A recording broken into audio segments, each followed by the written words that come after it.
بچپنے میں بھی نبی ہوتا ہے، لڑکپن میں بھی نبی ہوتا ہے، نبی جوانی میں بھی نبی ہوتا ہے، بڑھاپے میں بھی نبی ہوتا ہے۔ یہ نہیں ہے کہ کسی گناہگار شخص کو بعد میں نبوت کے منصب پہ بٹھا دیا جائے اور لوگ اس کے ماضی پہ تان کریں۔ اللہ نے جس کو نبوت کا تاج عطا کیا ہوتا ہے، اللہ اس کے بچپنے کی بھی، اس کے لڑکپن کی بھی، بلکہ اس کی نسل کی بھی اور اس کے آباء و اجداد، اس کے حسب و نسب کی بھی حفاظت کرتا ہے تاکہ میرے نبی پر کوئی تان کی انگلی نہ اٹھا سکے۔ تو اللہ کا نبی کسی دور کے اندر بھی گمراہ نہیں رہا ہوتا، یہ بات ذہن میں رکھے۔ اور اگر ایسا ہو تو پھر لوگ کہیں گے کہ کل آپ کیا کرتا رہا اور آج ہمیں عقل اور شعور دینے آ گیا ہے۔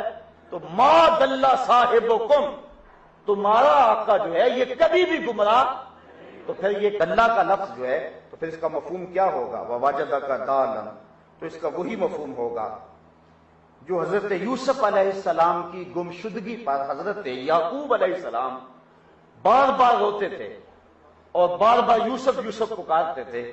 تو بیٹوں نے کہا قالوا تاللہ انک لفی ضلالک القدیم، اے فی محبتک القدیم، انہوں نے کہا آپ اس پرانی محبت میں ہی ابھی تک، اب یوسف تو قصہ پارینہ بن گیا ہے اور آپ اب بھی امید لگائے بیٹھے ہیں، یوسف گم گشتہ واپس تو نہیں آئے گا اور تم اس پرانی محبت میں ہو۔ تو وہاں دلال کے لفظ بولے گئے ہیں۔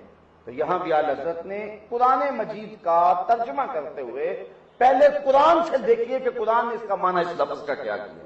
تو یہاں دلال کا معنی کیا ہے؟ محبت۔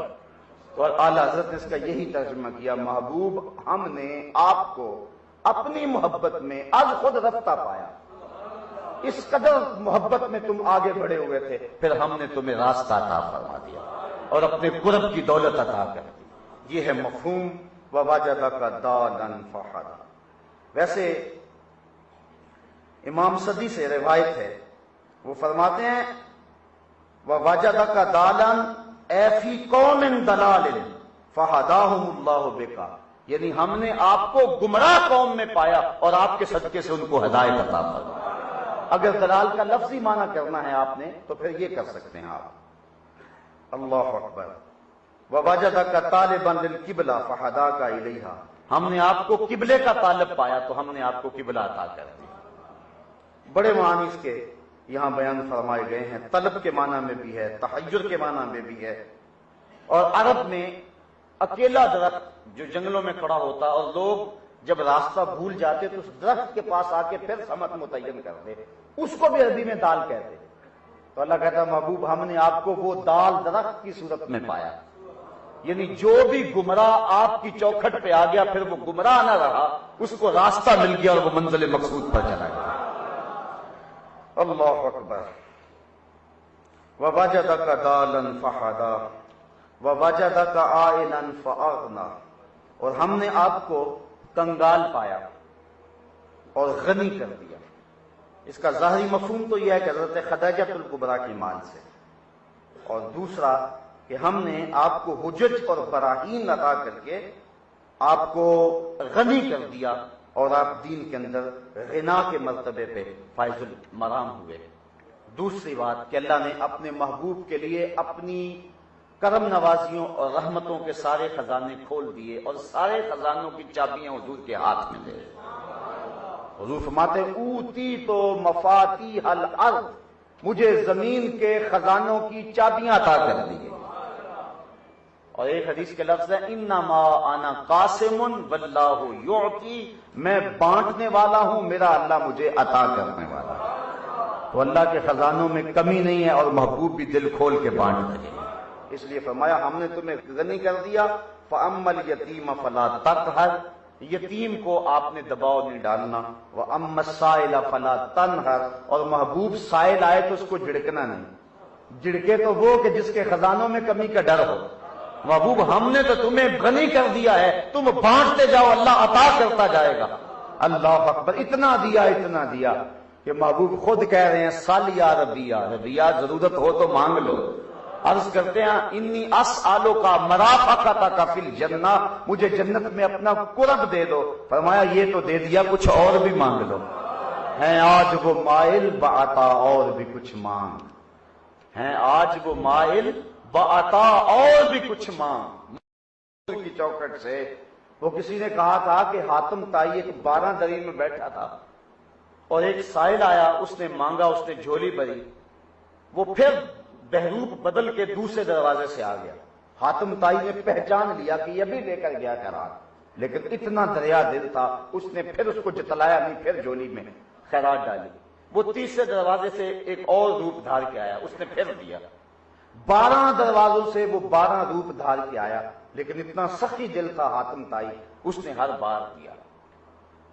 من اندازے قدرت را می شناس، باہر رنگے کے خواہی جامہ می پوش، تو جس رنگ میں مرضی آ جا میں تجھے پہچانتا ہوں۔ اس نے ہر بار پہچانا اور ہر بار دیا۔ اس نے کہا اپنے نبی کا کوئی ایسا واقعہ سنا سکتے ہو دریا دلی کا؟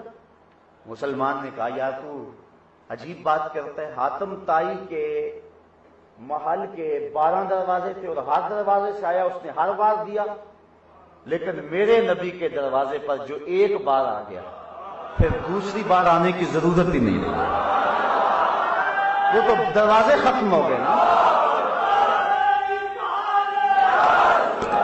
اللہ اکبر۔ جو ایک مرتبہ آ گیا پھر دوبارہ آنے کی ضرورت نہیں رہی۔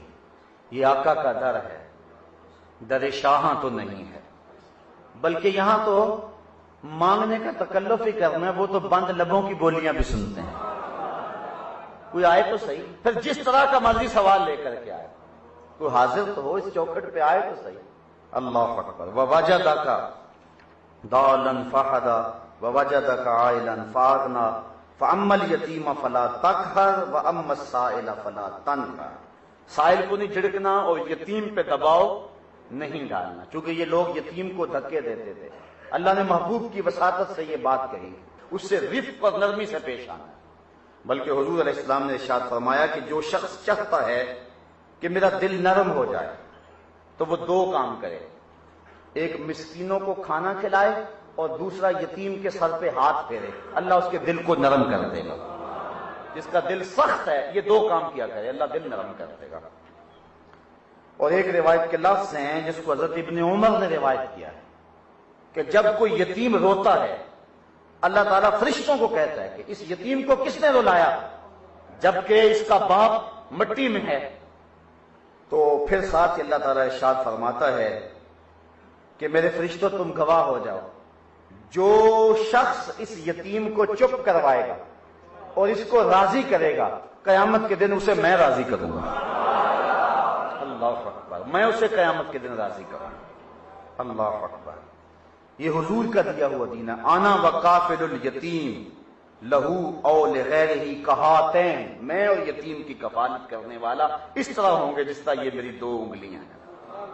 تو کہا محبوب یتیم پہ دباؤ نہ ڈالیں اور سائل کو جھڑکے نہ۔ وَأَمَّا بِنِعْمَةِ رَبِّكَ فَحَدِّثْ، اور اللہ نے آپ کو جو نعمت عطا کی ہے اس کا خوب چرچا کریں۔ اللہ اکبر۔ شکر سے، ثنا سے اور اس نعمت کو بیان کرنے سے، یہ 3 طریقے ہیں نعمت کے چرچے کے۔ تو جب اللہ تعالیٰ نعمت عطا کر دے تو اس کا چرچا کرنا چاہیے، اور سب سے بڑی نعمت ہمیں تو حضور کی صورت میں ملی، اس لیے ہم اس کا چرچا کرتے ہیں۔ چرچا کرنے کے انداز شریعت کے ضابطے سے ٹکراؤ نہ کھاتے ہوں سارے جائز ہیں، تقاضے اپنے اپنے ہیں، دور اپنا اپنا ہے۔ ایک زمانہ تھا کہ کسی کے ہاں بچہ پیدا ہوتا تھا تو وہ اپنے گھر کے باہر پتے باندھ دیتا تھا، یہ پرانے لوگوں کو پتا ہوگا، لیکن اب دور بدل گیا، وہ کیفیت نہیں رہی۔ اس طرح ہر دور کے اپنے تقاضے ہوتے ہیں، شریعت کے ضابطوں سے ٹکراؤ نہ ہو تو جو بھی انداز ہوگا اظہار مسرت کا، وہ اللہ تعالیٰ جل شانہ ارشاد فرماتا ہے کہ اللہ کی نعمت کا خوب چرچا کرو۔ تو حضور محمد نعمت اللہ، محمد اللہ کی نعمت ہے، یہ بخاری شریف کے لفظ پڑھ رہا ہوں، اور حضرت حسان بن ثابت کے لفظ بھی سنیے، وہ کہتے ہیں منا علینا ربنا ام بعث فینا محمدا، اللہ نے ہمارے اوپر احسان کیا ہے کہ محمد عربی عطا فرما دیا۔ خدا کی قسم ایک دن کا محفل میلاد کیا، ساری زندگی بھی محفل میلاد میں گزار دیں پھر بھی حق کے شکر ادا نہ ہو، اتنا بڑا کرم ہوا ہے حضور۔ اور صحابہ نے بھی کیا کہا، طالع البدر علینا من ثنیۃ الوداع وجب الشکر علیہ، ما دعا للہ دائی. کیسا حسن تھا, کیسی